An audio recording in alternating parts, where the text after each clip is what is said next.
मेरे प्यारे विद्यार्थियों, जैसा कि आप लोग को पिछले वीडियो में हम प्रश्नावली 1.1 का 1 से लेकर के 3 तक के सवाल बता चुके थे। आज हम चौथा क्वेश्चन देखेंगे। चलिए देखिए, चौथा क्वेश्चन देखिए लिखा गया है प्यारे विद्यार्थियों कि ACF 306 657 बराबर 9 दिया है तो LCM ज्ञात कीजिए। तब यहाँ पर देखिए LCM ज्ञात करने के लिए कहेगा प्यारे विद्यार्थियों, तो बिना सोचे समझे प्यारा सा हल लिखेंगे और लिखेंगे LCM बराबर सूत्र होता है दोनों संख्याओं का गुणनफल बटा में होता है HCF। तो दोनों संख्याओं को गुणनफल न लिख करके इसको लिख सकते हैं A गुने B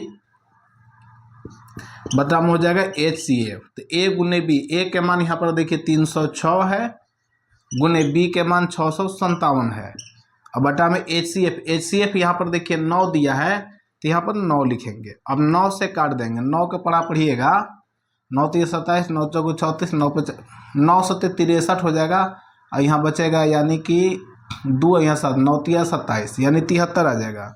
अब इसमें देखिए गुना कर दीजिए, 306 गुने 73, तो गुना कीजिएगा तो 3 से 6 में 3 6 18 हो जाएगा, 3 तरीके 9, फिर 7 6 42, 0 है तो 42 हो जाएगा, फिर 17 21 यानी गुना कीजिएगा तो 8 3 9 4 13 के 3 हाथ से ले 1 1 2 यहाँ 2 यानी आ जाएगा 22 33 8। This is your answer.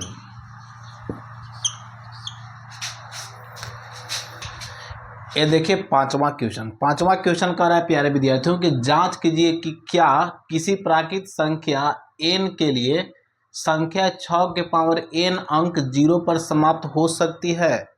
तो देखिए 0 पर समाप्त होने के लिए शर्त है प्यारे विद्यार्थियों कि इसका कम से कम 2 के पावर n गुने 5 के पावर n के रूप में होना चाहिए। तो वही लिख रहे हैं कोई भी संख्या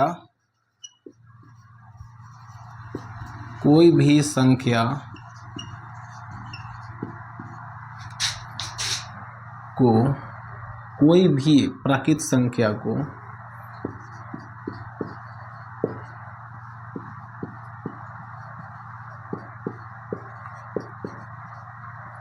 जीरो पर समाप्त होने के लिए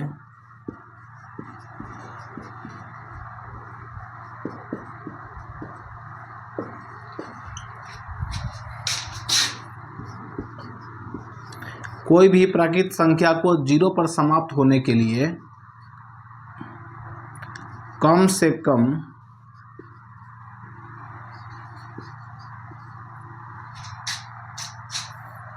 एक बार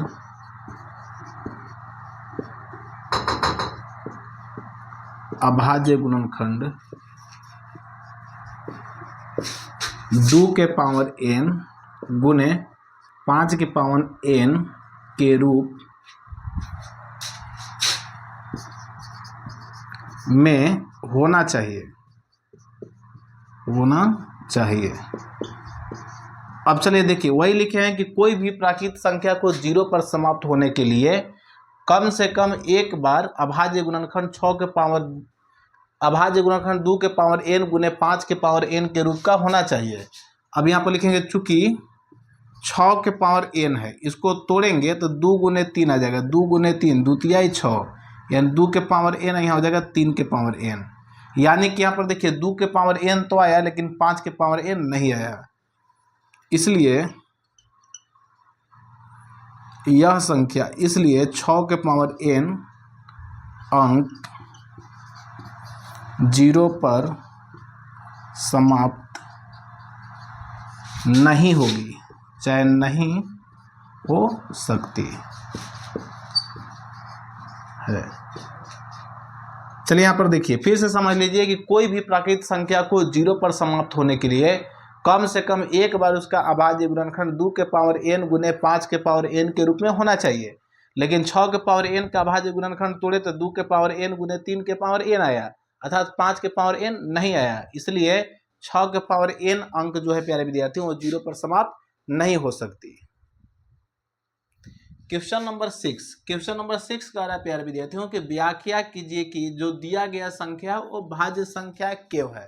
पहले समझिए भाज्य संख्या किसको कहते हैं। वैसा संख्या जिसका अभाज्य गुणनखंड तोड़ने पर 3 अंक में टूट जाता है। जैसे कहने का मतलब यह है कि 4 है, 4 को जब तोड़िएगा तो 2 गुने 1 हो जाएगा।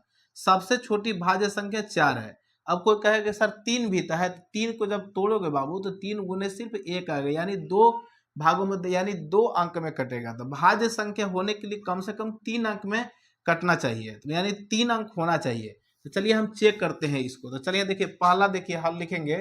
हल लिखने के बाद सबसे पहले शुरू वाला लिखते हैं। 7 गुने 11 गुने 13 जोड़ 13 है।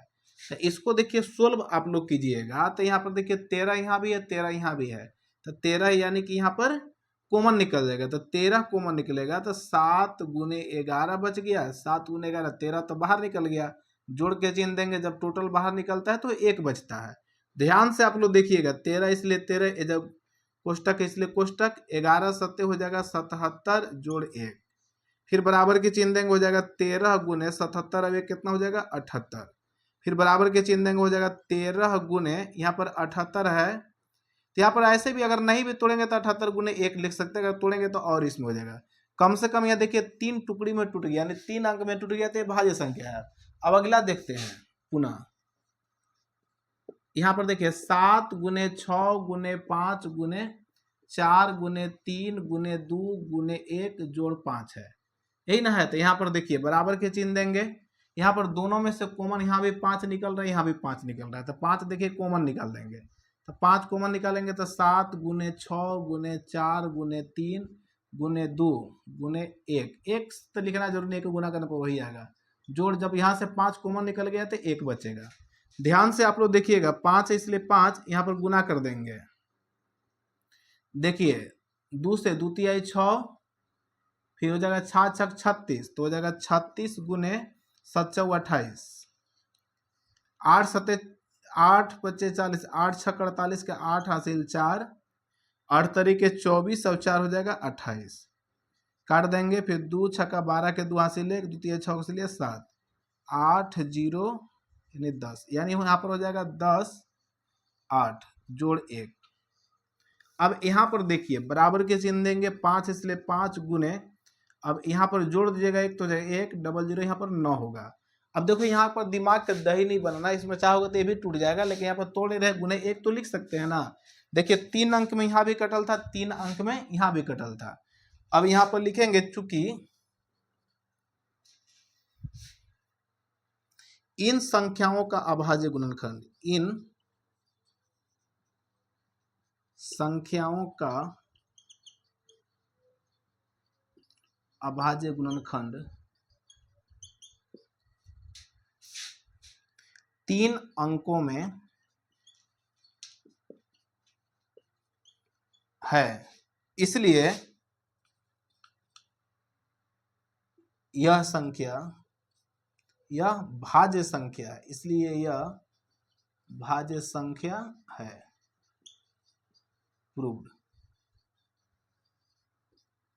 इस तरह से एक क्वेश्चन नंबर 6 खत्म। एक अंतिम क्वेश्चन बचल है, क्वेश्चन नंबर 7 कर रहा है प्यारे विद्यार्थियों। किसी खेल के मैदान के चारों ओर एक वृत्ताकार पथ है। वृत्ताकार पथ है, मान के चलिए एक वृत्ताकार है, एक वृत्त छाप लेते हैं। इस मैदान का एक चक्कर लगाने में सोनिया को 18 मिनट समय लगते हैं, जबकि इसी मैदान का एक चक्कर लगाने में रवि को 12 मिनट का समय लगता है। सोनिया को 18 मिनट जबकि रवि को 12 मिनट समय लग रहा है। कह रहा है कि मान लीजिए कि वे दोनों एक ही स्थान और एक ही समय पर चलना प्रारंभ करके एक ही दिशा में चलते हैं, तो कितने समय बाद वे पुनः मिलेंगे। जैसे कि मान के चलो यहाँ से सोनिया अगर ई स्टार्ट करती है तो फिर यहाँ पुनः आने में उसको 18 मिनट समय लग रहा है सोनिया को, और रवि को देखो यही एक चक्कर लगाने में 12 मिनट समय लग रहा है रवि को। तो वही कह रहा है कि कितना समय बाद वह पुनः यहीं पर यही स्थान पर मिलेंगे। तो प्यारे विद्यार्थियों, ऐसा जब भी सवाल आएगा ना तो इसका आप लोग बेहिचक लघुत्तम निकाल लीजिएगा। तो यहाँ पर देखिए हल लिखेंगे। हल लिखने के बाद देखिए हो जाएगा 18, इसलिए 18, फिर हो जाएगा 12, इसका लघुत्तम निकाल लीजिए। तो 2 से 2 9 18, 2 6 12, फिर देखिए 3 से 3 तरीके 9, 3 दूना के 6, यानी इसको जब गुना कीजिएगा तो हो जाएगा 2 गुने 3 गुने 3 गुने 2, अर्थात हो जाएगा 3 तरीके 9, 9 दूना 18, 18 दूना के 36, यानी 36 मिनट बाद वे दोनों प्रारंभिक स्थान पर मिल जाएंगे। इस तरह से आप लोग को प्रश्नावली 1.1 चैप्टर खत्म हुआ। अगला दिन आप लोग को 7 बजे ही 1.2 वीडियो अपलोड हो जाएगा, देखना मत भूलिएगा।